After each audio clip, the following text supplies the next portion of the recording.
এটা রাসূল সাল্লাল্লাহু আলাইহি ওয়াসাল্লামের নবুয়তের ৫ম বছরে এই সূরাটি নাজিল হয়।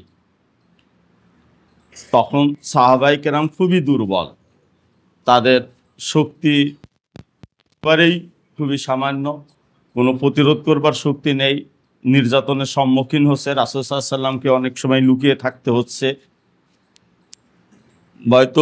বায়তুল্লাহ শরীফের ওখানে নামাজ পড়তে গেলে রাসূল সাল্লাল্লাহু আলাইহি ওয়াসাল্লামের মাথার উপরে নাড়ি ভুড়ি চাপিয়ে দেওয়া হচ্ছে, রাস্তায় হাঁটতে গেলে কাঁটা বিছিয়ে রাখা হচ্ছে, বাড়িতে ময়লা ফেলা হচ্ছে, তার সাথে কে সাক্ষাৎ করে সেদিকে নজর রাখা হচ্ছে, বাইরের থেকে কেউ আসলে তার উপরে নির্যাতন করা হচ্ছে, সাক্ষাৎ করতে দেওয়া হচ্ছে না, কেউ যদি বলে আমি ইসলাম গ্রহণ করেছি তাহলে তার উপরে মারধর করা হচ্ছে। এই রকম একটা অবস্থা ওই সময় চলতেছে। আবু যর গিফারী রাদিয়াল্লাহু আনহুর উপরে যেমন নির্যাতন করা হলো, এরকম প্রচণ্ড একটি দুর্বল এবং নাজুক পরিস্থিতিতে আল্লাহ তাআলা এই সূরাটি নাজিল করলেন। আর ওই অবস্থাতে থেকে সাহাবাগণের যে দৃষ্টি, তারা কত দূর যে তারা রোম এবং পারস্যের দুটো পরাশক্তি যুদ্ধ করতেছে, ওই সময় এই সংবাদ পাওয়া কত কঠিন ছিল, তারা সেই দিকে নজর রাখতেছেন। খেয়াল ওই জায়গার মধ্যে থেকে তাদের নিজেদের সমস্যাটা বা নিজেদের আশা আকাঙ্ক্ষাটা জায়গাটাও খুঁজে নিতেছেন, নিজেদের কাজের কর্মপদ্ধতিটাও জেনে নিতেছেন। অর্থাৎ এটা কত, মানে আমাদের বাংলা একটা কথা বলে যে সিরা কাতাই শুয়ে লাখ টাকার স্বপ্ন দেখা আর কি। এতটা নাজুক অবস্থায় থেকে দুটো পরাশক্তিকে পরাজিত করে কি ইসলাম প্রতিষ্ঠিত করা হবে, তাদের যুদ্ধ হচ্ছে, কে পরাজিত হচ্ছে কে জয়ী হচ্ছে, এইটা নিয়ে তারা কতটা সিরিয়াস ছিলেন যে আবু বকর রাদিয়াল্লাহু আনহু কিন্তু ওই দিন যে বাজি ধরা হলো, যদিও তখনও বাজি নিষিদ্ধ হয়নি, কিন্তু আবু বকর রাদিয়াল্লাহু আনহু তার আগের থেকেও জুয়ার থেকে মুক্ত ছিলেন। তিনি কোনো জুয়া খেলার লোক নয়, বাজি ধরার লোক নয়। কারণ রুচি বা স্বাভাবিক বিবেকবোধ থেকে আবু বকর রাদিয়াল্লাহু আনহু পূর্বের থেকেই, যেমন রাসূল সাল্লাল্লাহু আলাইহি ওয়াসাল্লাম তার জন্মের পরের থেকেই যেন একজন রুচিশীল ব্যক্তি, তিনি ইসলামের যা পরবর্তীতে হারাম হয়েছে তিনি তার পূর্বেও করেননি। আবু বকর রাদিয়াল্লাহু আনহুর দৃষ্টান্ত প্রায় সেম, তিনিও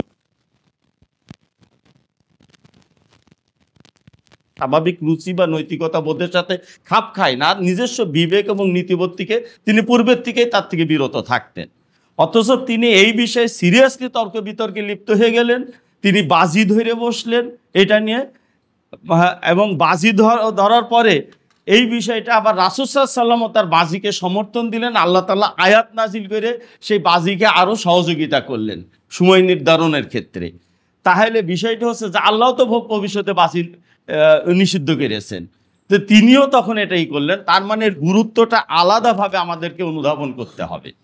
অর্থাৎ সমকালীন সময়ের রাজনীতি, পরাশক্তিদের একে অন্যের সাথে চুক্তি, তাদের চলাফেরা, এইগুলোর প্রতি নজর রাখতে হয়। কারণ বড় বা পরাশক্তির ওখানে যা ঘটে তা পরবর্তীতে আস্তে আস্তে নিচে চলে আসে। আপনি নিচের থেকে পানিতে উপরের টাঙ্কিতে পানি ভরে ফেলেন, ওই পানি মাটির গভীর থেকে উঠে আসে। ওই পানিটা যদি আয়রন নিয়ে বা ময়লা আবর্জনা নিয়ে উপরে ওঠে, তা আপনার ওই ঘরের ট্যাপে ময়লা এসে যাবে। তো পৃথিবীর ফাইসালাগুলো কিন্তু এইরকমভাবে আসে, সেগুলো শাসকদের কাছ থেকে পরবর্তীতে আবার ধাপে ধাপে নিচে নেমে চলে আসে। ওখানে যে নীতি নির্ধারণ হয় সেই নীতিটাই ইউরোপ, আমেরিকা আজ পরাশক্তি, রাশিয়া পরাশক্তি, তারা কোথায় কি পলিসি নির্ধারণ করছে সেই পলিসির সাথে খাপ খাইয়ে নিতে হয় বাংলাদেশ সরকারকে। কারণ বিশ্ব রাজনীতির সাথে বাংলাদেশ সরকার যুক্ত, সেই রাজনীতির বাইরে যেতে পারে না। এজন্য ফিলিস্তিনে যখন যুদ্ধ হয়, ইউক্রেনে যুদ্ধ হয়, ইরাকে যুদ্ধ হয়, সারা পৃথিবীর অর্থনীতি রাজনীতি ওইটা দ্বারা কিন্তু নড়ে যায়, ওটা প্রভাবিত করে প্রত্যেকের বিষয়। ওইটা আবার আঞ্চলিক পর্যায়ে, স্থানীয় পর্যায়ে প্রভাবিত করে। যেমন আমেরিকা যখন আফগানিস্তানের সাথে যুদ্ধ শুরু করলো, টুইন টাওয়ার অ্যাটাক করলো, তখন সে ওয়ার অন টেরর ঘোষণা করলো, সন্ত্রাসবাদ বা জঙ্গিবাদের বিরুদ্ধে লড়াই। তো ওই জঙ্গিবাদের শিকার কিন্তু বাংলাদেশের প্রত্যন্ত এলাকার মানুষও হয়েছে, ওই কর্মসূচির শিকার হয়েছে না? তাহলে আমেরিকা ওখানে কি করতেছে, ওই জিনিসটা কিন্তু এভাবে একদম নিচেও চলে আসে। রাশিয়ার সাথে ইউক্রেনের যুদ্ধ হলে এদেশে গমের দাম বেড়ে গেল, তেলের দাম বেড়ে গেল। এই যে বিষয়টা, আন্তর্জাতিক রাজনীতিতে তফাৎ তৈরি হয়ে গেল। দুপক্ষে যখন যুদ্ধ হয় তখন কে এই পক্ষে যুক্ত হচ্ছে, কে ওই পক্ষে যুক্ত থাকছে, কে নিরপেক্ষতা অবলম্বন করতেছে, ওখানকার আমদানি রপ্তানি কিভাবে চেঞ্জ হয়ে যাচ্ছে, এটা পৃথিবীতে কি প্রভাব বিস্তার করবে।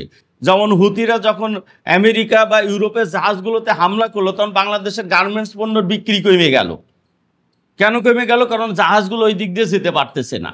তখন আর এক দিক দিয়ে ঘুরে যেতে হচ্ছে, অথবা বিমানে পাঠাইতে হচ্ছে মালামাল, তখন বিক্রি কমে গেল, গার্মেন্টসের অভাব অনটন শুরু হয়ে গেল, তখন বিক্রি কমে গেলে। তো এই যে রাজনীতির এই চলাফেরা দ্বারা আমরা প্রভাবিত হই, আর অত দুর্বল অবস্থাতে থেকেও সাহাবাগণ কিভাবে তাদের আন্তর্জাতিক রাজনীতির প্রতি তাদের কি খেয়াল ছিল তখন, যে রোম এবং পারস্যের ভিতরে যুদ্ধ হচ্ছে এবং এই যুদ্ধে কোন পক্ষ জয়ী হবে, সেরকম আমাদের এই ব্রাজিল আর আর্জেন্টিনার খেলা নিয়ে তর্ক বিতর্কের মতো না। এটা সাহাবাই কেরামের ইয়েটাও এর সাথে যুক্ত। এই কারণে যখন আল্লাহ তাআলা রোমকদের বিজয়ের প্রতিশ্রুতি দিতেছেন, তখন সাথে সাথে বলছেন মুমিনগণ উৎফুল্ল হবে, এবং এই বিজয়ের সাথে মুমিনদের বিজয় যুক্ত। যখন ওখানে পার্সিয়ানরা বিজয়ী হলো, তখন মক্কাতে সাহাবীদের উপর নির্যাতন বেড়ে গেল, কারণ পার্সিয়ানদের সাথে লিঙ্ক যুক্ত ছিল হচ্ছে মক্কার কুরাইশদের। আর ঠিক একইভাবে রোমানদের বা খ্রিস্টানদের সাথে মুসলমানদের হৃদ্যতা ছিল। যেমন নাজ্জাশী যে মুসলমানদেরকে আশ্রয় দিলেন, মদিনাতে হিজরতের আগে তো আবিসিনায় চলে গেছেন, নাজ্জাশীর ওখানে চলে গেছেন সাহাবাগণ, যার প্রথম দিকেই গেছেন হযরত উসমান রাদিয়াল্লাহু আনহু। তো এই নাজ্জাশীর ওখানে যখন তারা গেলেন, এই নাজ্জাশীও কিন্তু খ্রিস্টান ছিল, এবং এই নাজ্জাশী ছিল রোমান শাসকদের সাথে বন্ধু সম্পর্ক।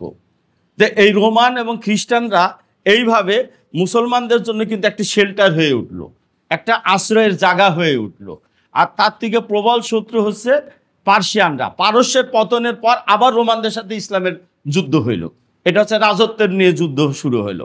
তাইলে এই যে শক্তিগুলো, আমাদের দেশের রাজনৈতিক শক্তিগুলো লক্ষ্য রাখবেন, কেউ ভারতের সাথে যুক্ত, কেউ চীনের সাথে যুক্ত, কেউ রাশিয়ার সাথে যুক্ত, কেউ ইউরোপ আমেরিকার সাথে যুক্ত। এরকমভাবে কোনো না কোনো পরাশক্তির সাথে লিঙ্ক না করে বর্তমান পৃথিবীতে রাষ্ট্রগুলো টিকে থাকে না। আর রাজনৈতিক দলগুলো ওই বিভিন্ন পরাশক্তির হয়ে এদেশে কাজ করে, এবং তারা এক এক শক্তির পক্ষে তার স্বার্থের দিকে খেয়াল রাখে, এবং যারা যে রাষ্ট্রের স্বার্থের খেয়াল রাখে সেই রাষ্ট্র তাদেরকে সাপোর্ট করে বাংলাদেশে প্রতিষ্ঠিত হওয়ার জন্য, বাংলাদেশে উঠে আসার জন্য এই সাপোর্টটা করে। তাইলে এই সম্পর্কগুলো আমাদেরকে গুরুত্ব দিতে হবে, আমাদের রাজনীতির জন্য, আমাদের জন্য এটি গুরুত্ব রাখে। তো এই জায়গা থেকে আমাদেরকে বুঝতে হয় যে এটার একটি গুরুত্ব কথা। আর এই ক্ষেত্রে সাহাবায়ে কেরামের ব্যাপারটা দেখেন, যে বন্ধুত্ব শত্রুতা কোনো স্থায়ী কোনো বিষয় নয়, এটা সময় এবং পরিস্থিতির সাথে যুক্ত হয়।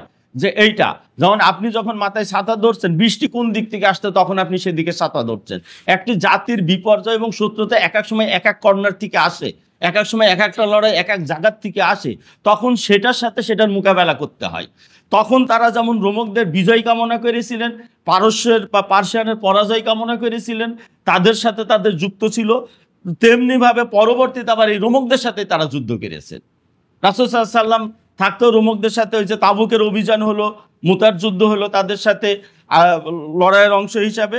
আর রাসূল সাল্লাল্লাহু আলাইহি ওয়াসাল্লাম তার ওফাতের সময় উসামা বিন যায়েদ রাদিয়াল্লাহু আনহুর নেতৃত্বে একটি টিম গঠন করে দিলেন তাদের সাথে যুদ্ধ অভিযানের জন্য, যেটা কন্টিনিউ থাকলো আবু বকর রাদিয়াল্লাহু আনহু এবং উমর রাদিয়াল্লাহু আনহুর সময়। যে তো এইভাবে এই যে লড়াইয়ের জায়গাগুলো আপনার শুরুতেই মাথায় রেখে দিতে হয়, যে আমাদের গন্তব্য ওই জায়গায়। যখন তাদের খেয়ালটা যখন ওই জায়গায় ছিল, তখন তারা শুরু করছে। আপনি যখন বাড়ির থেকে রওনা দেন, তখন আপনার গন্তব্যের টার্গেটটা মাথায় থাকে না। আপনি যদি ঢাকা যান, আপনার মাথার ভিতর তখনই ঢাকা থাকে। আপনি যদি সিলেটে যান, তখন আপনার মাথার ভিতর সিলেট থাকে, যে আমি ঘর থেকে বের হচ্ছে ওই জায়গায় পৌঁছানোর জন্য। এবং ওই জায়গায় পৌঁছানোর জন্য আপনার বাড়ি থেকে বেরোর জন্য কি প্রথমে বাসে যেতে হবে। বাসে যেতে হলে কোন গলিতে কোন মাথায় দাঁড়ায় রিক্সায় উঠতে হবে, তাহলে সুবিধা হবে। বাস টার্মিনালটা কোন দিকে, যেদিকে বাস টার্মিনাল আছে ওই দিকে সহজ রাস্তাটায় যায় আপনি রিক্সায় ওঠেন, ঠিক বাসে যায় আবার ওইটা কোন পথ দিয়ে যাবে সেই পথ দিয়ে উঠেন। অর্থাৎ আপনার মাথায় থাকে ওই টার্গেট এবং ওই কাছাকাছি যাওয়ার জন্য। রাজনৈতিক পলিসিও তাই, এখানে একটি লক্ষ্য থাকে শুরুতেই। আমরাও যখন একটা লক্ষ্য দেখাচ্ছি বা আমরা নিজেদের ভিতরে একটা লক্ষ্য লালন করতেছি, যে যখন সাহাবায়ে কেরাম দুর্বল অবস্থাতে রয়েছেন, তখনই তাদের লক্ষ্য আছে রোম এবং পারস্য, তখনই তাদের ভবিষ্যৎ টার্গেট নির্ধারণ করা আছে, যে আমরা এই পর্যন্ত যাব, এটা আমাদের যেতে হবে। এর জন্য যেমন ওই সময় তাৎক্ষণিকভাবে রোমানদের বিজয়ের জন্য আল্লাহ তাআলা যেমন প্রতিশ্রুতি দিতেছেন, তেমনি সাহাবায়ে কেরামকেও আল্লাহ তাআলা দেখিয়ে দিতেছেন যে ওর পাশাপাশি তোমরাও বিজয়ী হইতে থাকবা। অর্থাৎ রোমকরা এখন বিজয়ী হচ্ছে, তোমরাও পাশাপাশি বিজয়ী হয়ে যাবা, বিজয়ী হয়ে উঠতে থাকবা। আর রোমকরা যত বড় শত্রু, তার থেকে বেশি বড় ইসলামের শত্রু হচ্ছে পার্সিয়ানরা। তাহলে পার্সিয়ানদের শত্রুতা যেহেতু বড়, অনেক সময় আমাদের দুই শত্রুর মধ্যেও একটি শত্রু যখন বেশি প্রবল শত্রুতায় লিপ্ত হয়, তখন তার বিরোধিতা করার জন্য তার থেকে অপেক্ষাকৃত কম শত্রুকে সাপোর্ট দিতে হয়। দিতে হয় না? এই পলিসিতে কিন্তু আমরা তাই বলে আমরা নীতি হারিয়ে ফেলি না, এটা করতে হয়। যেমন তারা রোমকদেরকে সমর্থন দিতেছেন কেন? পার্সিয়ানদের মোকাবেলা করবার জন্য, তাদের পক্ষে তারা অবস্থান নিতেছেন। আমাদেরও অনেক সময় আন্তর্জাতিক রাজনীতিতে দেখা যাচ্ছে যে প্রবল ইসলামের বিরোধী, যারা নামাজও পড়তে দেয় না, একজন মানুষকে মুসলিম বলে পরিচয় দেওয়ার বিরোধী, মুসলমানকে জোর করে তার ধর্মে নিয়ে আসতে হবে, না আনলে তাকে দেশ থেকে বিতাড়িত করতে হবে। যেমন ভারত এই পলিসি নেয়, বার্মা এই পলিসি করে। তো এইরকম জায়গাগুলোতে এইসব শত্রু। আর একটা ধরে নেন ইউরোপ আমেরিকা, তাদের অনেক কালচার রয়েছে যেটা আমাদের সাথে মিলে না, ইসলামের সাথে মেলে না, সেটা ইসলাম হারাম করেছে, তারা সেটাকে নিয়ে তাদের দেশে প্রচলিত করতেছে, খুব বেশি উৎসাহিত করতেছে। কিন্তু তাই বলে একজন মুসলমান ওইটা গ্রহণ না করলে সে কিন্তু জোর করে ওকে গিলিয়ে খাইয়ে দিতেছে না ওইটা করতে, মায়ের পিঠ ওইটা করতে সে বাধ্য করতেছে না। সে নামাজ পড়তে দিতেছে, তাকে হজে আসতে দিতেছে, তাকে অনেক দেশ আছে আসতে দেয় না, রোজা রাখতে দিতেছে। এখনো খ্রিস্টান সমাজ দেখবেন যে হিন্দু বা বৌদ্ধ বা কমিউনিস্ট দেশে তুলনামূলক নিকটবর্তী, যে কারণে কিছুটা হলেও আমাদেরকে ওই পলিসির দিকে কিছুটা সাপোর্ট করতে হয়, কেননা আমরা এখনো নিজের ওই শক্তি হয়ে উঠি নাই যে আমরা পরাশক্তি হয়ে পড়বো এবং তাদের মোকাবেলা করে জিতে আসতে পারবো। তেমনি রাসূল সাল্লাল্লাহু আলাইহি ওয়াসাল্লাম এবং সাহাবাগণও তাৎক্ষণিক পরিস্থিতির পরিপ্রেক্ষিতে তারা রোমকদের পক্ষে অবস্থান করেছেন, কারণ অগ্নিপূজকরা আর মূর্তি পূজকরা তার থেকেও বেশি শত্রু। তাহলে রাজনৈতিক ক্ষেত্রে কিন্তু এই ধরনের পলিসি সাহাবায়ে কেরামেরও ছিল, রাসূল সাল্লাল্লাহু আলাইহি ওয়াসাল্লামেরও ছিল, এবং এই পলিসির প্রতি আল্লাহ তাআলারও সমর্থন ছিল যে এই ধরনের ক্ষেত্রে এইভাবে ধাপে ধাপে এটাকে উঠাই নিয়ে আসা, রাজনৈতিক কলা কৌশলের ভিতর দিয়ে উঠাই নিয়ে আসা।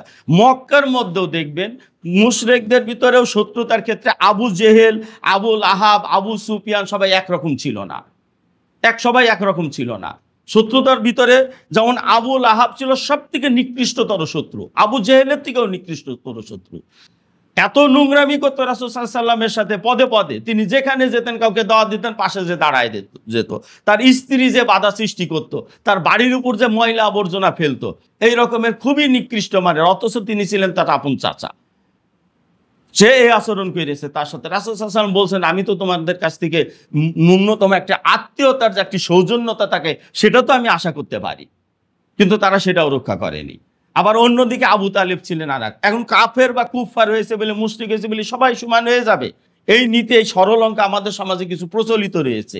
এই প্রচলিত অঙ্কের থেকে বাড়তে হবে, ব্যক্তিকেন্দ্রিক ভাগ হয়ে যায়, দল এবং রাষ্ট্র নীতি পার্থক্য হয়ে যায়, গড়পড়তা চিন্তা করে সবাইকে এক কাতারে ফেলে দিলে হয় না। তেমনি রাসূল সাল্লাল্লাহু আলাইহি ওয়াসাল্লাম আবু লাহাবকে নিয়ে আল্লাহ তাআলা সূরা লাহাব দিয়ে দিলেন, তার উপরে লানত এবং অভিশাপ দিলেন আল্লাহ তাআলা। ওই অভিশাপটা তো আবু তালেবের জন্য হয়নি, তাই না? তাহলে এটা হয়নি। আবার আবু জেহেল বদরের যুদ্ধ করবে, কিন্তু আবু সুফিয়ানের যুদ্ধের বিরোধিতা করলো। তারা, এটা অভ্যন্তরীণ ব্যাপার, মুশরিকরা তারা নেতৃত্ব দিতেছে, মক্কার কুরাইশরা, কিন্তু এটা তাদের অভ্যন্তরীণ ইস্যু। এই অভ্যন্তরীণ ইস্যুতেও আবু জেহেল চাচ্ছে যুদ্ধ করবে, বদরে যায় যুদ্ধ করবে, আর আবু সুফিয়ান বলছে তার বাণিজ্য কাফেলা যেহেতু চলে এসেছে, পাস করে চলে এসেছে, বলছে যেহেতু আমি চলে এসেছি আর যুদ্ধের প্রয়োজন নেই, তোমরা ফেরত আসো।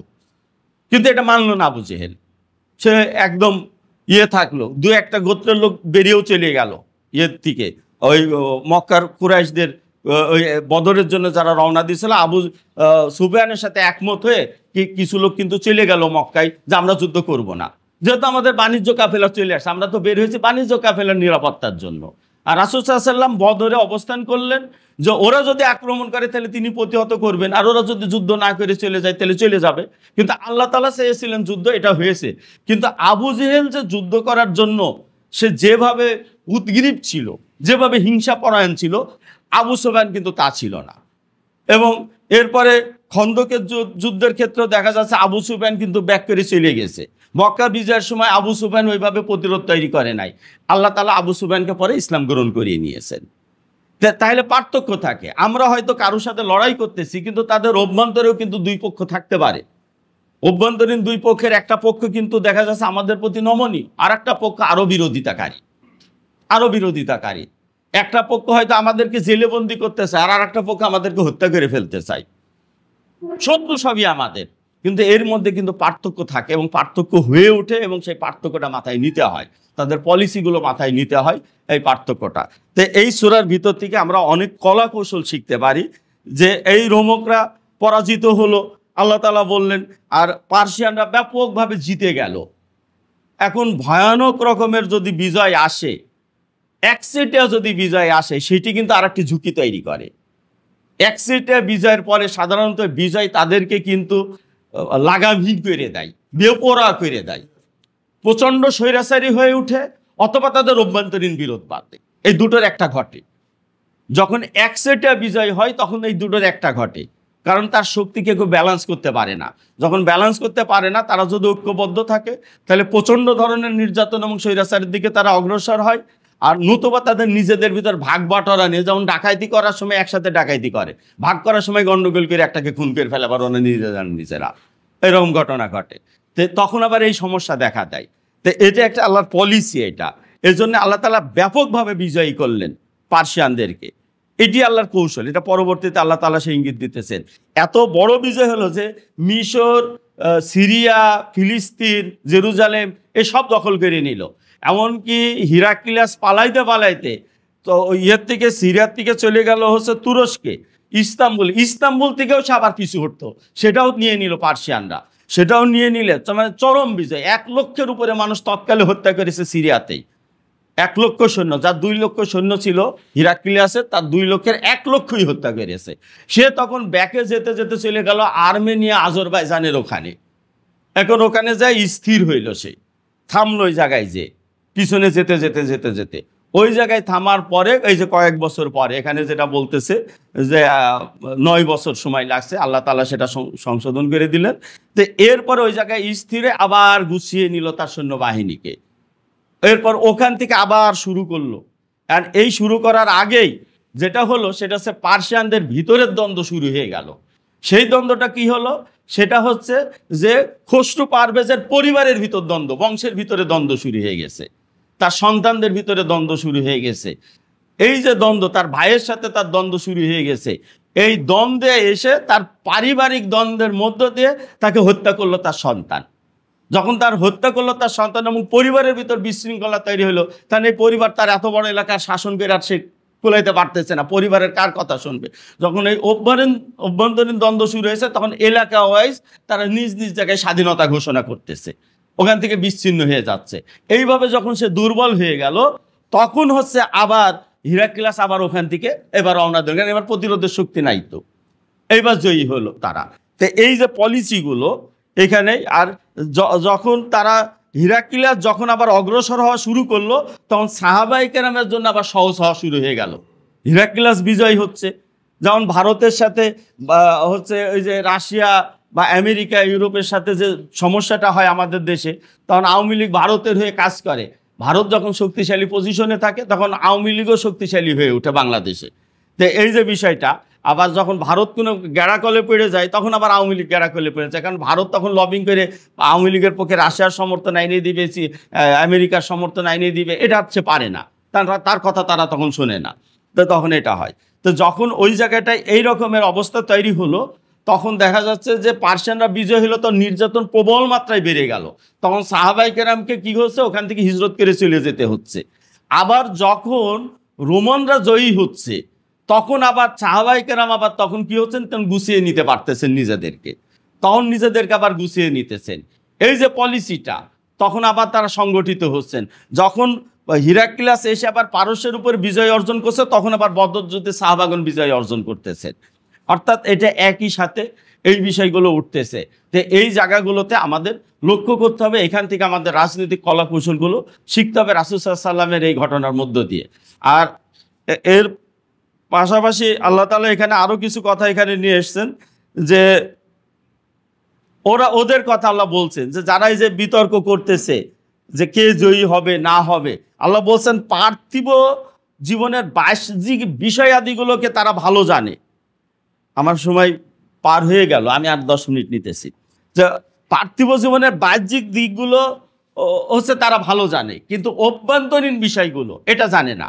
যেমন বাহ্যিকভাবে সামরিক শক্তির একটা তুলনা দেওয়া থাকে, বা কেউ জয় পরাজয় হচ্ছে আমরা বাহ্যিকভাবে দেখতেছি, কিন্তু এই বাহ্যিকভাবে যে আমরা দেখে আমরা ওর পক্ষে তর্ক করছি, কারণ বাহ্যিকভাবে ওই সময় পার্সিয়ানদের বিজয় হইতে দেখতেছে, এই দেখে তারা মনে করতেছে যে পার্সিয়ানরা মনে হয় আর কোনোদিন হারবে না, একেবারে রোমকদেরকে শেষ করে দিবে।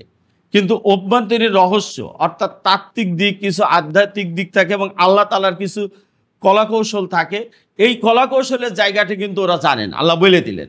এই জন্য বাহ্যিক দিক দেখে বাংলাদেশের মানুষ একসময় কিছু লোক মনে করতো না যে শেখ হাসিনার কোনোদিন পতন হবে না, যতদিন বেঁচে থাকবে। কিন্তু বাহ্যিক দিক দেখলে হবে না, এর ভিতরের দিক আছে। ভিতরের অন্তর্দৃষ্টিতে আল্লাহ মুমিনদেরকে দিয়েছেন, আল্লাহ তাআলা। এটা কোরআন শরীফের ভিতরে সেই ইঙ্গিত রয়েছে অন্য আয়াতে, হাদিসের ভিতরে বলা আছে যে মুমিনদের এই অন্তর্দৃষ্টি আছে, কারণ তারা দুটো দিকই জানে, বাহ্যিক দিকেও জানে, ভিতরের রহস্যও জানে। জয় পরাজয় কিভাবে নির্ধারণ হয়, আল্লাহর সাহায্য কিভাবে দুজনের মধ্যে আল্লাহর সাহায্য কিভাবে বন্টিত হয়, এটা নিয়ম আছে। হুজ্জাতুল্লাহ বালেগাতের কিছু বিশ্লেষণ দিয়েছেন শাহ আলুল্লাহ মুহাদ্দিস রহমাতুল্লাহ আলাইহি, যে বিশ্লেষণগুলো সহযোগিতা করে এটা বুঝতে। ইমাম গাজ্জালির কিতাবগুলোতেও এই ধরনের বিশ্লেষণ দেওয়া আছে, যেখান থেকে বোঝা যায় যে আল্লাহ তাআলা কিভাবে, আল্লাহ তাআলা তাকদির বা আল্লাহ তাআলার সাহায্যের ব্যাপারটা হচ্ছে যে আপনি এই ওয়ালের উপর একটা বল ছুঁড়ে দিয়েছেন, ওই বলটা ফেরত আসে না। তা আপনি বলটা কোন অ্যাঙ্গেলে কোন গতিতে আপনি ছুটতেছেন, ওখান থেকে বলটা ফেরত আসবে ওইভাবে ওখান থেকে ফেরত আসবে। অর্থাৎ মানুষ আমরা কর্ম করি, আমরা যেভাবে চলি ফিরি এবং আমাদের পারিপার্শ্বিক প্রক্রিয়া যা হয়, এর উপর থেকেই আল্লাহ তাআলার সাহায্য নির্ধারিত হয় এবং এর উপর থেকেই আল্লাহর সাহায্য এবং তাকদিরও নির্ধারণ হয়। এইভাবে তাকদিরকে আমরা অবশ্যই স্বীকার করব। আবার আল্লাহ তাআলার এই তাকদির সুনির্দিষ্ট কিছু নিয়ম মেনে এটা নির্ধারিত হয়। এই নিয়মের কিছু রহস্য আছে, যেটা অনেককে আল্লাহ তাআলা তার রহস্যে কিছু ছিটে ফোটা জ্ঞান দেন, যে জায়গা থেকে আমরা বুঝি যে ওই যে কি যেন আনোয়ার শাহ কাশ্মীরি রহমতুল্লাহ আল্লাহের যে ভবিষ্যৎ সম্পর্কে যে ধারণা, এটা দিয়ে যেমন অনেক বিতর্ক হয়। শাহ ওয়ালিউল্লাহ মুহাদ্দিস রহমতুল্লাহ কতগুলো বিষয় বলে গেছেন, যেটা ভবিষ্যতে সেটা ঘটে গেছে, সেই বিষয়গুলো। এইগুলো হচ্ছে ওই সূত্র যা আল্লাহ তাআলা বিশেষভাবে কাউকে বা কারোর ভিতরে এই জ্ঞানটা দিয়ে দেন যে ভবিষ্যৎ সম্পর্কে সে একটি অনুমান করতে পারে, ওই সূত্রভাবে, ওই নীতিভাবে। কারণ আল্লাহ তাআলা নিজেই কোরআন শরীফে বারবার বলছেন তার নিয়ম নীতি তিনি পরিবর্তন করেন না, এবং চিন্তাশীলদের জন্য শিক্ষণীয় আছে। এই যে বলছেন তারা বাহ্যিক দিক জানে, কিন্তু মুমিনগণ বাহ্যিক দিক শুধু জানে না, তারা ভিতরের দিকও জানে। যেই ভিতরের জ্ঞানটা আবু বকর রাদিয়াল্লাহু আনহুর ছিল বলে তিনি যদিও সময় নির্ধারণ করে দিতে পারেননি, কিন্তু তিনি এই তর্কে এই বাজি ধরে দিয়েছেন যে অবশ্যই রোমকরা জয়ী হবে। অর্থাৎ বাহ্যিকভাবে তোমরা দেখতেছো যে পার্সিয়ানরা বিজয়ী হয়ে যাচ্ছে, এই বাহ্যিক দৃষ্টিটাই সঠিক নয়। এটা তো আয়াত নাজিলের আগেই আবু বকর রাদিয়াল্লাহু আনহু বলতেছেন। এটা হচ্ছে আবু বকর রাদিয়াল্লাহু আনহুর দূরদৃষ্টি, যেটার থেকে আবু বকর রাদিয়াল্লাহু আনহু প্রথম খলিফা হয়ে যান রাসূল সাল্লাল্লাহু আলাইহি ওয়াসাল্লামের পরবর্তীতে। কারণ একজন খলিফার এই রাজনৈতিক দূরদৃষ্টি বা তীক্ষ্ণতা থাকতে হয়। তিনি আগেই ধরে নিয়েছেন এবং বুঝে নিয়েছেন। তিনি যেমন ওই দুর্বল অবস্থার থেকেও ভবিষ্যৎ বিজয়ের আকাঙ্ক্ষা করছেন, ওই আকাঙ্ক্ষার কারণে আল্লাহ তাআলা প্রতিশ্রুতি দিয়েছেন যে মুমিনরা উৎফুল্ল হবে। অর্থাৎ তোমরা যে বিজয়ের আকাঙ্ক্ষা করতেছো, এই বিজয় তোমাদের জন্য আসবে। এই উৎফুল্ল হওয়ার ভিতরে রোম এবং পারস্যের পতনের প্রতিশ্রুতিও এর ভিতরে অন্তর্ভুক্ত রয়েছে। অর্থাৎ আজকে রোমকদের বিজয় নিয়ে তোমরা তর্ক করতেছো, ভবিষ্যতে তোমরাও একদিন বিজয়ী হবা, এটাও আল্লাহ জানিয়ে দিলেন। আর আপাতত রোমকদের বিপর্যয় দেখেও আবু বকর রাদিয়াল্লাহু আনহু মনে করতেছেন যে রোমকরা বিজয়ী আর হবে না। অর্থাৎ তিনিও সেই অন্তর্দৃষ্টি তার রয়েছে, যেখান থেকে তিনি এটা বলতেছেন যে হ্যাঁ, রোমকরা আবার ঘুরে আসবে। অর্থাৎ আমরা অনেক সময় দেখি খুব বিপর্যয় পড়ে যাচ্ছে, এটা দিয়ে মনে করার দরকার নেই। এজন্য হাসিনার পতনের আগেও অনেক সময় এই ধারণা আসছে, আমি নিজেও তো বলছি যে সে অবশ্যই পতন হবে, দেখবেন। আমি সময়ও নির্ধারণ করছিলাম, আল্লাহর রহমতে সেটা ঠিকও হয়েছে। এটা ঠিক হওয়ার পরে বেশ কিছু ভিতরের লোকজন এসে আমারে কয় যে আমি বিশ্বাস করলাম যে আসলেই আল্লাহ তাআলার ফয়সালা এখনো কার্যকর। আমি বলছি যে এই যে প্রচণ্ড বিজয় দেখতেছেন ৭ই জানুয়ারির এই নির্বাচন, এটা তার বিজয় না, এটা তার পরাজয়ের সূত্র। এটা সূচনা হয়ে গেল, এটা পরাজয়। এই প্রচণ্ড বিজয় ভালো না, একচেটিয়া নিয়ন্ত্রণ কোনোদিনই ভালো হয় না। তো সেটার পরিণতি তাকে ভোগ করতে হয়েছে। এই জন্য আল্লাহ তাআলা বলছেন যে এই যে ভিতরের যে রহস্যটা, এটা আমাদেরকে বোঝার চেষ্টা করতে হবে। আপাত দৃষ্টিতে মনে হতে পারে যে এইটার কাছে যুক্তি নেই, কিন্তু আপনি দেখবেন যে এইটাই সামনে প্রতিষ্ঠিত হবে। যাকে মনে করতেছেন যে খুবই সে সঠিক আছে বা সেই বিজয় হবে বা টিকে থাকবে, না, তার ওইটা একটা ফাঁপা বেলুন, আপনি বুঝতে পারতেছেন না। মনে হচ্ছে যে একটা অনেক বড় একটা জিনিস, ওজনদার একটা জিনিস, না, ভিতর তো ফাঁকা আওয়াজ, ওটা ভেঙে পড়বে। রাশিয়া পতন হয়ে ভেঙে যাওয়ার আগে কেউ বলতে পারে না যে রাশিয়া পরাজিত হয়ে এরকম ভেঙে পড়ছে সোভিয়েত ইউনিয়ন, কিন্তু হঠাৎ করেই ভেঙে গেল। সারা পৃথিবী দেখলো যে রাশিয়ার পতন হয়ে গেছে, এই জিনিসটা দেখলো। তো অনেক সময় এটা ভিতর থেকে খালি হয়ে যায় অনেক কিছু। এই জন্য তা আল্লাহ তাআলা এরপরে বলছেন যে আসমান জমিনের সব কিছুই তো আল্লাহর সৃষ্টি। এরপর আল্লাহ বলছেন পৃথিবীতে কি তারা ভ্রমণ করে দেখে না? অর্থাৎ আপনি ইতিহাস পড়েন, পৃথিবী যান, আল্লাহ বলছেন এই নীতিটাই যে রোমকরা আবার বিজয় হবে, এইটা আমার আলাদা কোনো নীতি না, এটা সব জাতির সাথে আমার এই নীতি প্রতিষ্ঠিত আছে। এই জন্য ইবনে খালদুন রহমাতুল্লাহ আলাইহি বলতেছেন যে ইতিহাস হচ্ছে বিজ্ঞানের মতোই। ফিজিক্স কেমিস্ট্রি যেমন একটা সূত্র মেনে চলে, গণিত যেমন 2 আর 3 যোগ করলে 5 হয়, বলছে ইতিহাসও এই সূত্র মেনে চলে। তার আল মুকাদ্দমার ভিতর তার কিছু সূত্র নিয়ে ব্যাখ্যা দিয়েছেন ইতিহাস কিভাবে গড়ে ওঠে, এটি সুনির্দিষ্ট নিয়ম আছে। তিনি বলছেন ইতিহাস একটি বিজ্ঞান এবং তিনি তার সূত্র নির্ধারণ করেছেন। এটা পড়লে বা জানলে অনেক সহযোগিতা হয় ঘটনা সম্পর্ক বুঝতে হলে, রাজনৈতিক ঘটনাকে বুঝার ক্ষেত্রে সহযোগিতা করে। উনি কমপ্লিট করতে পারেন। আর মুকাদ্দমাই তো অনেক বড়, 7-8 খণ্ড বই, এই বিশাল বড়, এক এক খণ্ড 700-800 পৃষ্ঠার খণ্ড। তো এই খণ্ড, তাও উনি বলছেন এটা ভূমিকা, মূল কিতাব না, তার আগে উনি মারা যান। তো ভূমিকাই যদি এত বড় হয় তো মূল কিতাব লিখতে পারলে কি হয়তো, হয়তো আল্লাহ তাআলা চাইছে অতটুকুই মানুষের কাছে থাক, আর সব রহস্য ওপেন না হোক, সবকিছুই মানুষের কাছে স্পষ্ট করেননি। তো ইতিহাস এই ধরনের একটি বিজ্ঞান, যেটা আল্লাহ ওইটাই বুঝাই দিচ্ছেন যে পৃথিবী ভ্রমণ করে তারা শিক্ষা নেয় না, এগুলা কিভাবে হয়। এইটা যারা যারা মন্দ কর্ম করতো তাদের পরিণাম হয়েছে মন্দ, এই মন্দ কর্মের পরিণাম মন্দ। অর্থাৎ স্বৈরাচারের পরিণাম কি হয়, হাসিনা দেখছে, আওয়ামী লীগের লোক দেখছে, অপরাধ কর্ম করে গেছে সমাজে, রাষ্ট্রে, সমস্ত জায়গায় আয়নাঘর বানাইছে, এটা মানুষ, তার পরিণাম কি হলো দেখছে না। আল্লাহ ওইটাই বলছেন যে ইতিহাসের নিয়ম এইটাই, ভ্রমণকে দেখে না, যারা মন্দ কাজ করে, অন্যায়ের ভিতর থাকে, তাদের অন্যায়ের পরিণতি আল্লাহ এই পৃথিবীতে, এখানে পৃথিবীর ঘটনার কথা আল্লাহ বলতেছেন। কিয়ামতে আখিরাতের বিচারের কথা সেটা তো আলাদা আছে, কিন্তু ভ্রমণ করে যখন দেখার কথা বলতেছেন, তখন তো ভ্রমণ করে তার আপনি কিয়ামতের দৃশ্য দেখতে পাবেন না। অর্থাৎ দুনিয়ার ভ্রমণে আপনি দুনিয়ার ইতিহাসই তাকাই দেখেন, দুনিয়ার নিয়মগুলি তাকাই দেখেন। যারা অহংকারী হয়, দাম্ভিক হয়, স্বৈরাচারী হয়, অত্যাচার করে, জুলুম করে, তাদের পরিণতি আল্লাহ কি করেন, এটা আল্লাহ দুনিয়ার থেকেই দেখে নিতে বলতেছেন। এইটা তো এখানে এই কথা আল্লাহ বলছেন। এরপরে আল্লাহ তাআলা বলছেন আবার সেই সাথে একই সাথে বলতেছেন যে এরপরে কিন্তু ওই দুনিয়াতে এই পরিণতি খারাপ হয়েছে, এটাই শেষ নয়। আল্লাহ বলছেন যে এরপরে আল্লাহ প্রথমবার সৃষ্টি করেছেন যেভাবে, আবার আরেকবারও সৃষ্টি করবেন, এবং সেই দিন আল্লাহর কাছে ফিরে আসতে হবে। সেই বিচারটা তো পরে আসে, কিন্তু দুনিয়ার পরিণাম আগে দেখে নিতে বললেন। আর তা নাহলে আবার এই পরের কথাটা না বললে মানুষ আবার মনে করবে তাহলে এইটা পরিণামই শেষ, পরেরটা নাই। আল্লাহ এটা পরেরটা বলছে যে সেদিন কিয়ামত সংগঠিত হবে, সেদিন অপরাধীরা হতাশ হবে, মানে সেই দিনও। আজকে দুনিয়াতেও সে পরাজিত হলো, বিপর্যস্ত হচ্ছে, লাঞ্ছিত হলে, লাঞ্ছনার কারণে কিয়ামতের লাঞ্ছনা তার কমবে না। এরপর আবার আমি উঠাবো এবং সেই দিনও তারা বিচারের সম্মুখীন হবে। এই আর তারা যেসব দেবদেবী বা যাদের কথা শোনে মানে, কারণ আল্লাহর আদেশ তো তারা মানে না, যে অত্যাচার করে, যে মানুষের উপর স্বৈরাচার হয়ে ওঠে, আল্লাহর আদেশের উপর থাকলে তো এটা হতো না। সে তো তার খেয়াল খুশিকে প্রভু বানিয়ে নিয়েছে, অথবা অন্য কাউকে তার প্রভু বানিয়ে নিয়েছে। আল্লাহ বলছেন আমি কিয়ামতের দিন যেদিন বিচার করব, সেদিন এই সুপারিশ তার পক্ষে কেউ করতে আসবে না। অর্থাৎ আজকে ভারতের সমর্থন আর সহযোগিতায় হাসিনা স্বৈরাচার হয়েছে, কিয়ামতের দিন ভারত তাকে রক্ষা করবে? আল্লাহ এটা বলছেন। আজকে না আশ্রয় দিয়েছে তাকে, কিয়ামতের দিন কে তাকে আশ্রয় দিবে? আজকে আর এক শক্তি আমেরিকা, ইউরোপের সমর্থন নিয়ে হোক, চীনের সমর্থন নিয়ে স্বৈরাচার হয়ে উঠবে, আল্লাহকে অস্বীকার করবে, কিন্তু কিয়ামতের দিন কেউ তাকে সাপোর্ট করবে না। প্রত্যেকটা কর্মের তার বিচার করা হবে, এই কথা আল্লাহ বলে দিয়েছেন এখানেই। এই জন্য যারা বিশ্বাস স্থাপন করেছে এবং সৎকর্ম করেছে তারা জান্নাতে সমাদৃত হবে। অর্থাৎ যারা বিশ্বাস, এর বিপরীতে যারা সৎ কাজ করতেছে তারাও আল্লাহর কাছে সমাদৃত হবে, সেই দিন তারা পুরস্কার পাবে। এই সৎ কাজগুলো আমরা সাধারণত যখন কোরআন পড়ে আমাদের দৃষ্টিভঙ্গিটাকে একটু চেঞ্জ করে নিতে হবে।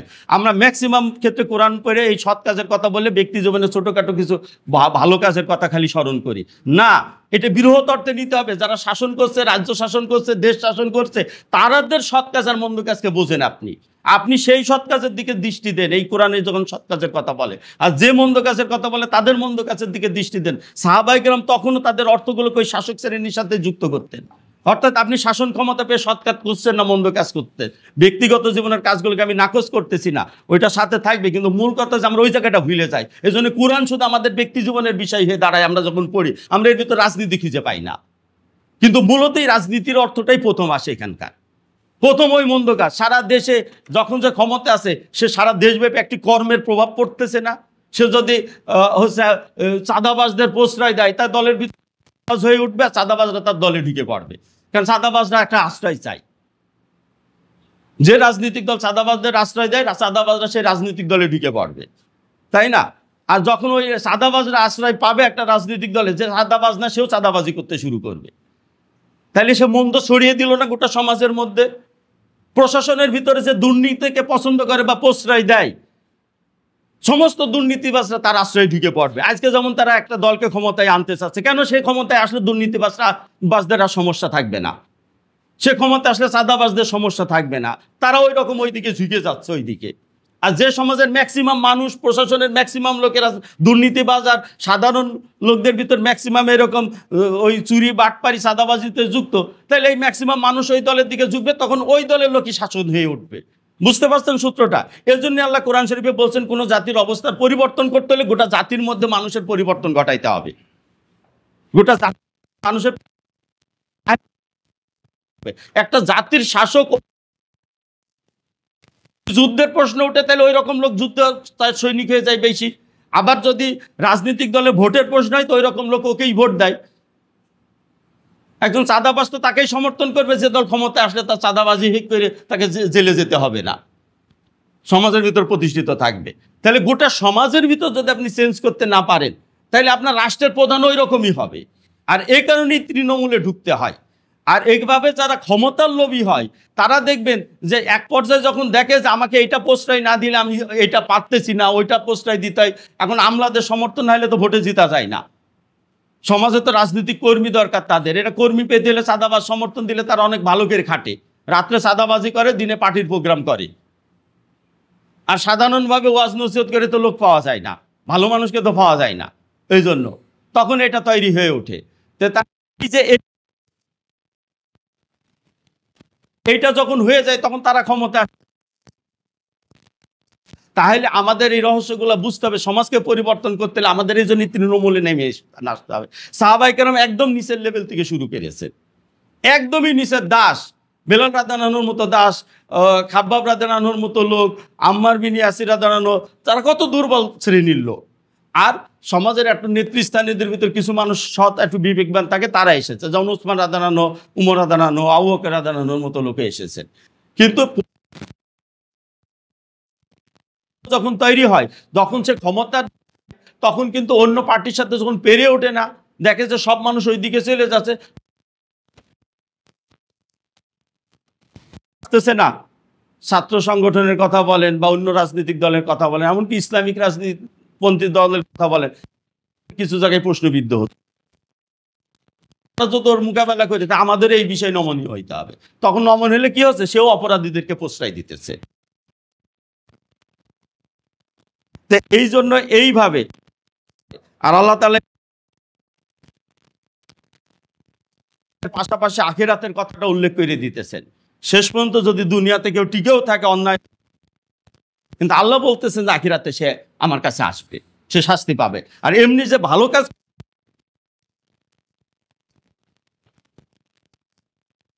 অর্থাৎ তার পুরস্কার আমি দেব, ওরও শাস্তি আল্লাহ তাআলা নিয়ে আসছেন। আমি শুধু না হয় মৃত জমিনকে আল্লাহ, এটা তারা আল্লাহ উদাহরণ, যে খরা হইলে তীব্র গরমে যেমন জমিন মৃত হয়ে যায়, আবার এরপরে সতেজ হয়ে ওঠে, এই উদাহরণ কোরআন শরীফে অনেক জায়গায় আছে। এটিকে আল্লাহ উদাহরণ দিতেছেন, এটা তো আমরা চোখের সামনে দেখি, তাহলে এই কথা বারবার বলার দরকার কি কোরআন শরীফে? এটি দ্বারা মূলত আল্লাহ তাআলা আমাদেরকে যেটা শিখাইতে চান সেটা হচ্ছে যে মানব জাতি এরকম চরিত্রহীন হয়ে পড়ে। মানুষ যখন চরিত্রহীন হয়ে পড়ে এবং নিজেরা যখন দুর্নীতি এবং অপরাধে লিপ্ত হয়ে পড়ে, এটা হচ্ছে সেই বিরান ভূমির মতো হয়ে যায়, গুণ আর গড়ে ওঠে না, তখন এটা হয়। আর আল্লাহ তাআলা এটার বলছেন যে এই বৃষ্টির সাথে আল্লাহর পক্ষ থেকে যে ওহী আসে, যে নির্দেশনাদের মাধ্যমে মানুষের আত্মাকে আবার সতেজ হয়ে ওঠে, তখন আবার আপনার সমাজের ভিতরে সৎ এবং নেক কাজের চর্চা বেড়ে যায়। আর সৎ এবং নেক কাজের চর্চা যখন বেড়ে যায়, তখন তারা সংগঠিত হয় এবং সমাজে আবার বিজয় অর্জনের দিকে তারা চলে যায়, এভাবে ভালো জায়গায় চলে আসে। এই যে বিষয়টা আল্লাহ এই জন্য উদাহরণটা কোরআন শরীফে বিভিন্ন পৃথিবীতে যাও, আল্লাহ ওইটাই বলতে, পৃথিবীতে ছড়িয়ে আসো, এই কথাগুলো এভাবে মানুষ যেমন ছড়িয়ে যায়, তার সাথে আদর্শটাও তখন ছড়িয়ে পড়ে। আর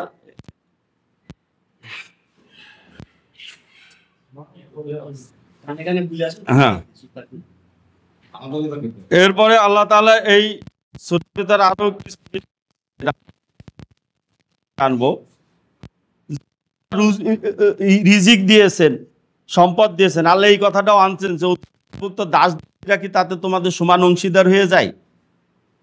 আপনি একটা লোককে আপনার কর্মচারী বা শ্রমিক হিসাবে নিলেন, মালিক এই শ্রমিকের হাতে তার প্রতিষ্ঠান উঠাই দেয় নাকি?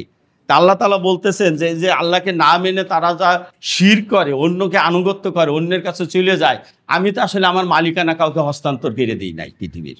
আল্লাহ এটা বুঝিয়ে দিলেন যে আমি তো হস্তান্তর করে দিইনি, আমার হাতে তো মালিকানা রয়ে গেছে। অর্থাৎ এইটা দ্বারা যেন কেউ বিভ্রান্ত না হয়, এবং এই জন্য আল্লাহ বলছেন যারা বেইনসাফ আর কি, ইনসাফ করে না, অজ্ঞানতা বশত তারা খেয়াল খুশির অনুসরণ করে। অর্থাৎ মানুষ যখন তার নিজের খেয়াল খুশির অনুসরণ করে আল্লাহকে বর্জন করে, তখন এটি হচ্ছে একটি অজ্ঞানতা। কারণ এই খেয়াল খুশির অনুসরণ, সে নিজের খেয়াল খুশির অনুসরণ করুক আর অন্যের খেয়াল খুশির কাছে সে নিজেকে বর্গা দিক, কিন্তু এটি তাকে ধ্বংসের পথে নিয়ে যায়। পৃথিবীতেও এর দ্বারা বিপর্যয় সৃষ্টি হয় এবং কিয়ামতের দিনও সে এর দ্বারা জাহান্নামের উপযুক্ত হয়। পৃথিবীতে কেমন বিপর্যয় হয়? গোটা সৃষ্টি জগৎ আল্লাহর আনুগত্য করতেছে, এর ভিতর যদি আমরা আল্লাহ ব্যতীত অন্য কারোর অনুগত হই, তখন কিন্তু সমাজে অশান্তি এবং অরাজকতা তৈরি হয়। রোম এবং পারস্য এবং মক্কার কুরাইশ এরা প্রত্যেকেই কিন্তু আল্লাহর অনুগত ছিল না। রোমানরা খ্রিস্টান হওয়ার কারণে কিছু আংশিক দিক ছিল, আহলে কিতাব হওয়ার কারণে, কিন্তু ওই মক্কার মুশরিক আর এই অগ্নি পূজকরা, এরা তো আল্লাহকে টোটালি বলা যায় অস্বীকার করেছিল। যখন আল্লাহকে অস্বীকার করে তখন দেবদেবীর নাম নিয়ে এসে তারা মূলত আগুন তার আদেশ নিষেধ দেয় না, মূলত মানুষের সামনে আগুনকে দেবতা হিসাবে দেখায়। তারা নিজেদের খেয়াল খুশিকে আগুন দেবতার নামে মানুষের কাছে এসে প্রকাশ করত। ঠিক ওই রকম লাত মানাত উজ্জা বলে কোনো অস্তিত্বই নাই, কোনো সত্তাই নাই। তাহলে লাত মানাত উজ্জা তো কোনো আদেশ নিষেধ তৈরি করতো না, কিন্তু মক্কার কুরাইশ সর্দাররা নিজেদের ইচ্ছা এবং খেয়াল খুশিকে লাত মানাত উজ্জার নামে মানুষের সামনে দেখাইতো। কারণ তারা যদি নিজেরা ডাইরেক্ট বলতো যে আমরাই সৃষ্টিকর্তা বা প্রভু, তো একটা মানুষের মানবীয় দুর্বলতা তো মানুষের সামনে দৃশ্যমান থাকে, অর্থাৎ মানুষ তো তাকে মানতে পারে না তখন, যে না তুমি তো প্রভু না, তোমার ভিতর তো দুর্বলতা দেখি, এই জন্য তুমি প্রভু না, তাহলে তোমার অসুখ হচ্ছে এটা সেরে নিতে পারতে, অসুখ হয় কেন তোমার, এরকমের কথা বলবে। যে তোমাকে তাহলে ক্ষুধা লাগে কেন, তুমি নিজেই যদি প্রভু হবাতে তুমি ক্ষুধার্ত হয়ে পড়ো কেন, এইরকম কথা বলবে। তো এই জন্য তারা করে কি, তারা আর একটা জিনিসকে প্রভু বানিয়ে দেখাই দেয় আর নিজেরা নেপথ্যে থাকে, ওই প্রভুর নামে তারা শিরকগুলো ম্যাক্সিমাম এরকমভাবেই হয়। এই দুর্গা কালীও এই রকমের কোনো নির্দেশনা দেয় না, এগুলো মানুষই করে এই কাজগুলো। তো এইগুলো করে এখন মুমিনদের মধ্যেও আবার এরকম আছে, মানে মুসলমানদের ভিতর ধোঁকাবাজি করে কেউ কেউ আল্লাহর সাথে বিশেষ সম্পর্কের দাবি করে, করে আবার ওখান থেকে আদেশ নিতে যেতে কাদিয়ানি তৈরি হয়েছে। এভাবেই তো এই যে আমাদের দেশে হিজবুত তাওহীদ ওই রকমই ভাবে বিধিবিধান তৈরি করে ফেলে মানুষের জন্য। তো এইরকমভাবে তারা নিয়ে এসে ব্যাখ্যা করে। তা আল্লাহ তাআলা এই জায়গাটাই বলছেন যে তারা এই যে খেয়াল খুশির অনুসরণ করে, এটি তাদেরকে পথভ্রষ্ট করে। অতএব আল্লাহ নির্ভেজালভাবে আল্লাহর আনুগত্যের দিকে এখানে উৎসাহিত করছেন। একনিষ্ঠভাবে নিজেকে ধর্মের উপর প্রতিষ্ঠিত রাখো, অর্থাৎ এই ধরনের ঘটনা দ্বারা প্রভাবিত না হয়ে একনিষ্ঠভাবে আল্লাহর আদেশ এবং আনুগত্যের উপর যেন মুমিনরা প্রতিষ্ঠিত থাকে। আল্লাহ রাসূলকে এবং মুমিনদেরকে ঈমান যারা এনেছে তাদের উপর আল্লাহ নির্দেশ দিচ্ছেন যে অতএব অন্যের কোনো খেয়াল খুশি না, নিজের খেয়াল খুশি নয়, একনিষ্ঠভাবে আল্লাহ তাআলার পক্ষ থেকে যে বিধান যাচ্ছে এর উপরে যেন তারা প্রতিষ্ঠিত থাকে। সাহাবায়ে কেরামের উপর এই নির্দেশনা দিতেছেন, তারা একনিষ্ঠ ছিলেন, নির্যাতনের মধ্যেও তারা ধৈর্য ধরেছেন। আল্লাহ বলছেন সবাই তার অভিমুখী হও। এরপরে নামাজের কথাও আসছে এই জায়গাটায়, আর মুশরিকদের অন্তর্ভুক্ত হয়েও না, অর্থাৎ যারা আল্লাহ ব্যতীত অন্যকে শিরক করে তোমরা তাদের সাথে থেকো না বা তাদের অনুগত হয়েও না। তাইলে যেখানে আল্লাহ ছাড়া অন্যের আনুগত্য চাইলে তাহলে সেই জায়গাটায় আমাদের কোনো সম্পর্ক নেই, আমাদের সম্পর্কটা আল্লাহর আনুগত্যের সাথেই যুক্ত। আর এই ক্ষেত্রে যারা এইভাবে ধর্মের বিভেদ তৈরি করে, অর্থাৎ আল্লাহ যে দিন পাঠিয়েছেন সেই দিন থেকে যারা অন্যভাবে দিনকে তৈরি করে নেয়, আল্লাহর দেওয়ার দিনকে বিকৃত করে নিচ্ছে অথবা নতুন নতুন ধর্ম উদ্ভাবন করতেছে, আল্লাহ তাআলা বলছেন যে এভাবে বিভক্ত হয়েছে তারা, এবং তারা নিজ নিজ বিভক্ত এবং মতবাদ নিয়ে তারা খুবই সন্তুষ্ট হয়ে রয়েছে। আল্লাহ বলতেছেন যে না, এগুলো কোনোটাই আল্লাহর কাছে গ্রহণযোগ্য নয়।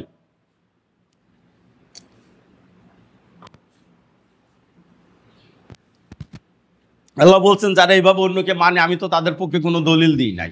আগে যেমন বলতেছেন যে আমি তো কাউকে অংশীদার করে নিই নাই আমার সৃষ্টির ক্ষমতার ভিতরে, তেমনি আল্লাহ আবার বলছেন আমি কোনো দলিলও দিই নাই যে আমি তাদের অনুগত হতে বলেছি। তাহলে তোমরা তাদের অনুগত হচ্ছে কেন? আল্লাহ আনুগত্যের কথা বলছেন, রাসূলের আনুগত্যের কথা বলতেছেন, আরো বলতেছেন তোমাদের ভিতর উলিল আমরি মিনকুম, এটার কথা বলছেন যেটা শর্ত সাপেক্ষে তাদের আনুগত্য করতে হবে। পিতামাতার সম্মানের কথা বলছেন, এভাবে আল্লাহ নির্ধারণ করে দিয়েছেন মানুষের ভিতর কাদের কাদের মানতে হবে। এখন আল্লাহ তাদেরকে বলে দিয়েছেন এর বাইরে আর কাউকে মানার কোনো প্রয়োজন নেই। এই জন্য আল্লাহ যখন বলছেন আমি দলিল পাঠাইনি, তার মানে কারোর অনুগত হইতে হলে তার পক্ষে দলিল থাকতে হয়। বুঝা গেছে বিষয়টা? তাহলে যার পক্ষে আনুগত্যের দলিল আল্লাহ তাআলা তৈরি করে রাখেননি, তার আনুগত হওয়ার আমাদের কোনো প্রয়োজন নেই। তার ক্ষেত্রে আমাদের অবাধ্য হতে হবে। আল্লাহ যে ক্ষেত্রে দলিল নির্ধারণ করেছেন আমরা শুধু সেগুলোরই আনুগত্য করব। এটা হচ্ছে আল্লাহ তাআলার একটি হুকুমের ইয়ে। এরপর আল্লাহ আত্মীয় স্বজন এবং মিসকিনদের দান খয়রাতের কথা বলতেছেন, জাকাতের কথা বলতেছেন, যেটা এর আগের দিন কথা এসেছে বলছি। এরপরে আল্লাহ তাআলা এখানে এই যে ওই কথাটা আসছে যে জলস্থলে মানুষের কৃতকর্মের কারণে বিপর্যয় সৃষ্টি হয়। আগেও বলা হয়েছে শিরকের কারণে পৃথিবীতে বিপর্যয় তৈরি হয়। যখন শির করে তখন অন্যকে যখন মানে এবং আল্লাহকে অস্বীকার করে তখন এই জমিনের উপরকার শান্তির যে শৃঙ্খলা সেটা বিনষ্ট হয়ে যায়, সেটা বিনষ্ট হয়ে যায়। যখন আল্লাহর হুকুমকে অস্বীকার করে অন্যের হুকুম মানে তখন এটা বিনষ্ট হয়ে যায়। এটা আল্লাহ তাআলা বলতেছেন। এই জন্য আল্লাহ তাআলা আবারও স্মরণ করাই দিতেছেন যে তোমরা আবার পৃথিবীতে ভ্রমণ করে দেখো, অর্থাৎ যত ধরনের বিপর্যয় হয়েছে তার আল্লাহর আনুগত্যের খেলাপ করানো, আল্লাহর অবাধ্যতার কারণে জমিনে এই ধরনের বিশৃঙ্খলা তৈরি হয় এবং এই ধরনের বিপর্যয় তৈরি হয়। ওই সময় রোম এবং পারস্যের শাসকরা তো আমরা জানি তারা জমিনে কি ধরনের বিপর্যয় সৃষ্টি করেছিল, কি ধরনের অনাচার তৈরি করেছিল তাদের ইয়েতে শাসনকালে। তো এইটা আল্লাহ স্মরণ করাই দিতেছেন যে এই ধরনের কারণে এই বিপর্যয় তৈরি হয়। অথবা আল্লাহর আদেশের উপর যদি তোমরা প্রতিষ্ঠিত থাকো তাহলে জমিনে শান্তি আসে, শৃঙ্খলা আসে, এই বিপর্যয় এবং বিশৃঙ্খলা দূর হয় এতে। এবং এর দ্বারা পৃথিবীতে যেমন শান্তি আসে, আল্লাহ তো আগে বলছেন আখিরাতেও এটা আসবে। এই জন্য তিনি আবারও শেষে আগে একবার বলছি একনিষ্ঠ হওয়ার কথা, আবার 43 নম্বরেও আয়াতে আল্লাহ তাআলা একই কথা বলছেন যে সেই দিবসের পূর্বে আপনি সরল ধর্মে নিজেকে প্রতিষ্ঠিত করুন। আবারও তাগিদ করলেন, অর্থাৎ কিয়ামত আসার আগে, মৃত্যু আসার আগে অবশ্যই আল্লাহর দ্বীনের উপর আপনি নিজেকে প্রতিষ্ঠিত রাখুন। অর্থাৎ অন্য কারোর আনুগত্য, আল্লাহকে ছেড়ে অন্য কোনো শিরকে লিপ্ত হওয়া, এর থেকে বিরত হন। অন্য কারোর খেয়াল খুশির অনুসরণ করার থেকে বিরত হন। একজন মুমিন আল্লাহ ছাড়া অন্য কারোর দিকে মানুষকে ডাকতে পারে না। অন্য কারোর দিকে ডাকে ইমানের সাথে খেলাপ। একজন মুমিন ডাকবে হয় আল্লাহর দিকে, আল্লাহ রাসূলের দিকে এবং আল্লাহ তাআলার ওই তরিকা, রাসূলের তরিকার উপরে যারা প্রতিষ্ঠিত তাদের দিকে। এখানে একটা কথা নোট দিয়ে দিই যে অনেকে আবার অতি ব্যাখ্যা করে দেওয়া যায় যারা মাযহাব মানে, মাযহাব অনুসরণ করে, সেটাকে বলে দেয় যে এটাও একটা শিরক। না, মোটেই শিরক না। কারণ আমরা যেসব মাযহাব বা ইমামদের কথা আমরা স্মরণ করি এবং তাদেরকে আমরা শ্রদ্ধা করি, মানি, তারা আল্লাহ এবং আল্লাহ রাসূলের পথে আমাদেরকে দেখিয়ে দিতেছেন। তা নইলে এই যে কোরআন শরীফটা নিয়ে আপনি দেখাই দিয়েছেন এটা কিতাব, এটাকে আল্লাহ বা তার ফেরেশতা এসে দেখাই দিয়েছে আমাদের, জিবরাইল এসে দেখাইছে, রাসূল এসে দেখাইছে যে এই কোরআনটা, এই কিতাবটাই হচ্ছে আল কোরআন। এটা তো আমরা মানুষের কাছ থেকেই পাইছি, কিন্তু এটা মেনে নিচ্ছি কেন? এটা মেনে নিচ্ছি যে এটা প্রতিষ্ঠিত, এটা আল্লাহর কিতাব বলে একজন মানুষ দেখে। এখন ওই যে মানুষ দেখাই দিলাম কি তাকে শিরক করলাম নাকি? যিনি দেখাই ধরাই দিলেন কিতাবটা, তাহলে আমরা শিরক করলাম না। অর্থাৎ আল্লাহ রাসূলের আনুগত্যের উপরে থাকলে তাদের অনুগত হওয়াটা শিরকের অন্তর্ভুক্ত নয়। উলিল আমরি মিনকুম দ্বারা আল্লাহ এটাকে উন্মুক্ত করেছেন আরো বাকিদের জন্য। যা আল্লাহ রাসূলের তরিকার উপরে যারা প্রতিষ্ঠিত রয়েছে, এই রকমের ইমামদেরকে, এই ধরনের নেতাদেরকে অনুগত হওয়া, এই ধরনের মুস্তাহিদদেরকে মেনে নেওয়া, এই ধরনের উলামাদেরকে মেনে নেওয়া, এটা শিরকের অন্তর্ভুক্ত নয়। বোঝা গেছে বিষয়টা? তাইলে যারা বলে মাযহাব মানছে শিরক করছে, এটা ভুল করতেছে তারা। আমরা শাসকের ক্ষেত্রে যেমন শাসকরা আল্লাহ রাসূলের অনুগত হলে তাকে মেনে নিব, পিতামাতার আদেশ নিষেধ আল্লাহ রাসূলের নিয়মের মধ্যে থাকলে সেটাকে মানব, আর এর বাইরে গেলে সেটাকে অস্বীকার করব। তেমনি ইজতিহাদের ক্ষেত্রেও, ইমামদের মাসলা বা ফতোয়ার ক্ষেত্রেও যে সকল ইমামগণ আল্লাহ রাসূলের বিধানের উপরে দাঁড়িয়ে থেকে ফতোয়া দেন, সেই ফতোয়া বা মাসলা গ্রহণ করার মধ্য দিয়ে আর এ ধরনের কোনো ব্যক্তিকে ইমাম হিসাবে মেনে নেওয়ার মধ্যে দিয়ে কোনো শিরক হয় না। এটা এই বিষয়, এটা হলো। এরপরে নিদর্শন এই যে তিনি ওই যে বায়ু প্রেরণ করেন এবং বৃষ্টি দিয়ে জমিনকে, আল্লাহ তার ওহী এবং তার কথা আবারও একই ওই আগের কথারই আল্লাহ তাআলা নিয়ে আসতেছেন। এরপরে তিনি শেষে চলে যায়, শেষে এসে আল্লাহ তাআলা আবারও ওই আগের কথাই স্মরণ করিয়ে দিতেছেন। আর একটি কথা বলছেন যে মৃতদেরকে আপনি শোনাতে পারবেন না। অর্থাৎ মৃত মানে এখানে যারা আত্মিকভাবে মৃত বলা হয়েছে, আত্মিকভাবে মৃত অর্থাৎ যাদের ভিতর ঈমান হারিয়ে ফেলেছে, একেবারে টোটালি অন্তর মোহরমারা হয়ে গেছে, তাদের কথা আল্লাহ তাআলা বলে দিতেছেন যে এরা এতটাই পথভ্রষ্ট হয়ে গেছে যে এদের অন্তরের ভিতরে আর আপনি কথা শুনাইতে পারবেন না, এরা কথা গ্রহণ করবে না। এটা হচ্ছে লানত কথার অর্থ। হাদিসের ভিতরে যে লানতের কথা আছে সেটা তারা এটাই বোঝায়। অনেকে এই জিনিসটাকে বুঝে না। সেটা হচ্ছে তারা মনে করে যাতে টাকা পয়সা আছে সেটা আল্লাহর রহমত, ক্ষমতায় যায় এটা আল্লাহর রহমত, আর বিপদ মুসিবত ভিতর থাকলে এটাকে মনে করে লানত। না, যদি এই যে যেমন হাদিসের ভিতরে রয়েছে না যে পিতা মাতার সম্মান করলো না তার প্রতি লানত, রমজানের রোজা থাকলো না তার প্রতি লানত, এই যে বলা হয়েছে, তাইলে অনেকে দেখবেন যে এই ধরনের ব্যক্তিরা বা সমাজের ভিতর নেতৃত্ব দেয়, সমাজে তারা প্রতিষ্ঠিত শাসন। এখন ফেরাউন তো শাসক ছিল, কারণ তো অনেক ধনী ছিল, তাইলে কি এরা কি তাইলে আল্লাহ তাআলা রহমত প্রাপ্ত নাকি? না, রহমত প্রাপ্ত হয় তখন যখন সে আল্লাহর পথের উপরে, দিনের উপরে, সততার উপরে প্রতিষ্ঠিত থাকে, সেটা আল্লাহ রহমত। আর যখন দিন থেকে পথভ্রষ্ট, এটা হচ্ছে লানত। যদি কোনো হাদিসে কাউকে বলা হয় যে এটা তমকের উপরে লানত, তাহলে দেখবেন ওই চরিত্রের লোকেরা কিন্তু হেদায়েতের পথে আসে না। এই জিনিসটা লক্ষ্য রাখবেন। অনেকে এই জায়গাটা না বুঝতে পারার কারণে বিভ্রান্ত হয়। আসলে হাদিসে যখন লানত বলা হয় তখন তার হেদায়েতের রাস্তা রুদ্ধ করে দেওয়া হয়, তার ক্ষমতার রাস্তা রুদ্ধ হয় না। সে ক্ষমতাবান হইতে পারে, শাসক হয়ে উঠতে পারে, সে ধনী হতে পারে, সমাজের ভিতর নেতৃত্ব দিতে পারে, এগুলো কোনোটাতেই সমস্যা নাই লানতগ্রস্ত ব্যক্তির জন্য। লানতের ব্যক্তির জন্য সমস্যাটা হয় যে সে হেদায়েত পাবে না মৃত্যুর আগে। এটাই হচ্ছে বিষয়, যে তার হেদায়েত বা ঈমান আনার তৌফিক হবে না, এইটাই। তো এই জন্য আর মুমিনদের বিষয় হচ্ছে যেমন পিতা মাতার খুব অনুগত যারা, দেখবেন যে তারা আবু হুরায়রা রাদিয়াল্লাহু খুব অনুগত ছিলেন, আল্লাহ তাদের হেদায়েত করে দিয়েছেন। এই জন্য যারা বেশি জুলুমের সাথে বেশি যুক্ত থাকে না মানুষের ভিতরে, তাদেরকেও আল্লাহ হেদায়েত দিয়ে দেন। হ্যাঁ, তো যেমন আবু সুফিয়ানের কথা বললাম, তাকে আল্লাহ হেদায়েত করে দিয়েছেন। এই রকমের বিষয় থাকে। তো এইটাই হচ্ছে বিষয়। আর সর্বশেষে আল্লাহ তাআলা ওই কথাই স্মরণ করে দিতেছেন যে আপনি সবর করুন। অর্থাৎ এই যে বিজয়টা তো বিলম্ব আছে, তাই না? তখন তো নির্যাতনের ভিতর আছেন রাসূল সাল্লাল্লাহু আলাইহি ওয়াসাল্লাম এবং সাহাবাগণ। আল্লাহ তাআলা প্রতিশ্রুতি দিতেছেন রোমানদের বিজয়, মুমিনদের বিজয়ের প্রতিশ্রুতি দিতেছেন, কিন্তু ওই মুহূর্তে তারা বিপর্যয়ের ভিতরে রয়েছে। আল্লাহ বলতেছেন যে আপনি সবর করুন, অর্থাৎ ধৈর্য ধরুন। ওইটার জন্য আল্লাহর ওয়াদা সত্য, অর্থাৎ আল্লাহ যে বিজয়ের প্রতিশ্রুতি দিতেন সেটা সত্য, সেটা একদিন হবে। কিন্তু আজকে আপনাকে সবর করতে হবে এবং অপেক্ষা করতে হবে। আর যারা বিশ্বাসী নয়, আল্লাহর এই প্রতিশ্রুতিকে যারা মিথ্যা মনে করে, আল্লাহর প্রতি ঈমান আনে না, তারা এটা নিয়ে ঠাট্টা বিদ্রূপ করে, মস্করা করে। এটা বলছে যে তারা যেন বিচলিত না করে, অর্থাৎ দৃঢ় থাকেন আল্লাহর প্রতিশ্রুতির ব্যাপারে, নিশ্চিত থাকেন এবং আপনি অবিচল থাকুন, ধৈর্য ধরুন, কোনো আপোষের দিকে যাবেন না। আপনি আপনার পথ অবলম্বন করুন, আল্লাহর নির্দেশের উপর দাঁড়িয়ে থাকুন, আল্লাহ একদিন অবশ্যই আপনাকে বিজয়ী করবেন। আর যারা অবিশ্বাসী, তারা যে নানান ধরনের কথা বলে যে টিটকারি দেয়, এইটার প্রতি আপনি করবেন না। এটা দ্বারা আপনার জন্য না হয়, মানে আপনি যেন বিচলিত না হন, আর মুমিনগণ যেন এটা দ্বারা দ্বিধাদ্বন্দ্বে না পড়ে যায়, আত্মাকে দুর্বল করে না দেয়। অর্থাৎ আমাদের আত্মাকে, মনকে যেন আমরা দুর্বল না করি, আমরা যে আল্লাহর বিধানের উপর প্রতিষ্ঠিত থাকি, ওই যে ওই আগের নিয়মই, ওইভাবে আল্লাহ তাআলা আমাদেরও বিজয় দিবেন। যাক, আমরা যা আলোচনা করেছি, আল্লাহ তাআলা আমাদের সূরা রুমের এই শিক্ষাগুলো নিয়ে এটা চলে মেনে যেন আল্লাহ আমাদের চলার তৌফিক দান করুন।